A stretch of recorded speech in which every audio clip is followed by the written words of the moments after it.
аялдар кандай курбанчылык кылышкан. Пайгамбарыбыздын кызы Фатима радиаллаху анха ушунчалык ачка болгондуктан анын Хасан Хусейн балдарына сүт чыкпай калган эле. Бирок ошол кезде күйөөсү Али Алланын жолуна чыгып кеткен эле. Ошол кезде ал өтө зарыл эле ушундай чыгыш керек. Пайгамбарыбыз кызына Фатимеге келгенде үйүнө тыкылаткан, тык дегенде ачпайт эч ким. Дагы тыкылаткан ачпайт. Үчүнчүсүндө эптеп ачып туруп, Фатима эне пайгамбардын бутуна кулап кетти.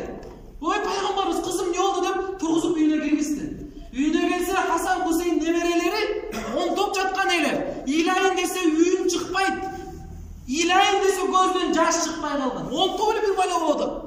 Пайгамбар сурады кызына: "Ey Фатима кызым, Хасан Хусейнге не болду?" деди. Фатименин жообун карагыла. "Атаке" деди.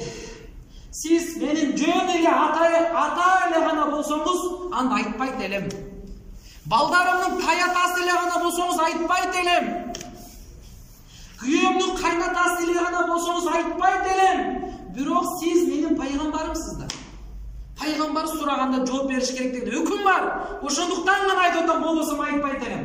Күйөөм Али Алланын жолуна кетип, ошону күйдөн эчесе калбай калып, жеген эчтеке жок болгондуктан сүт чыкпай калды. Ачкалыктан ыйлап жатышат. Пайгамбарыбыз бисмилла деп ошол өзүнүн манжасына алып туруп, бисмилла деп туруп, шеекелеп, ооздорго салганда сүт чыгып, алар сүт ичип, кайра ойноп жакшынакай болуп калышты. Бул сөз бул жактан ала турган ибрат кандай?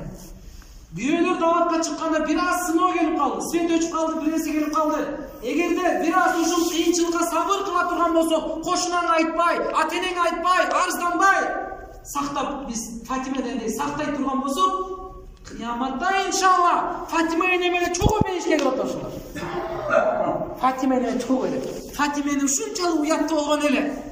Ушунчалык уяттуу болгон эле. Анын жүзүн 4 эркек көргөн жашоодо. Биринчиси атасы пайгамбарыбыз, күйөөсү Али радиаллаху анху, эки балдар Хасан Хусейн гана көргөн. Өлүп атканда да айтты: "Мен жаназамды жашырып окугула." Анан көмгөндөн кийин эртеси күнү бир мунафык, жаман, залым мушриктер Фатиманын кабрын касайын жүргүлө, кебетесин көрөйлү дегендер чыккан. Эртеси күнү барганда тапкан эмес. Алла жашырып салган кабры. Кыяматта барды калай калып тизилип турганда жарыя болот. Бардыңар башыңарды ылдый кылгыла. Фатима эне келатат деп. Бейиштин хадышасы келатат дегенде барды башын ылдый кылып жол ачылганда Фатима эне ушактан бейишке келип кетет. Бул окуядан айтар максат: үйгө даватка чыксаң, үйгө эчтеке калтырбай кетпей эмес, калтырып кет, акча калтырып кет, карызын төлөп кет, продукт алып кет. Бул жактан ала турган сабак, бир аз кыйынчылыкка сабыр кыл. Канча курбанчылык менен дин жеткен эле. Канча курбанчылык менен дин жеткен эле. Хадича эне, кечегин окуясын уктук. Хадича эне кандай миллионер аял эле.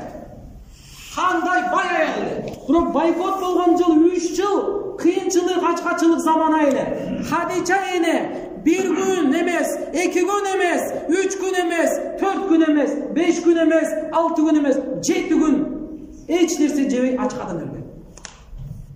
Болосун ушундай Саудовский Аравия боюнча 3-4 миллионер, миллиардер адамдар бар.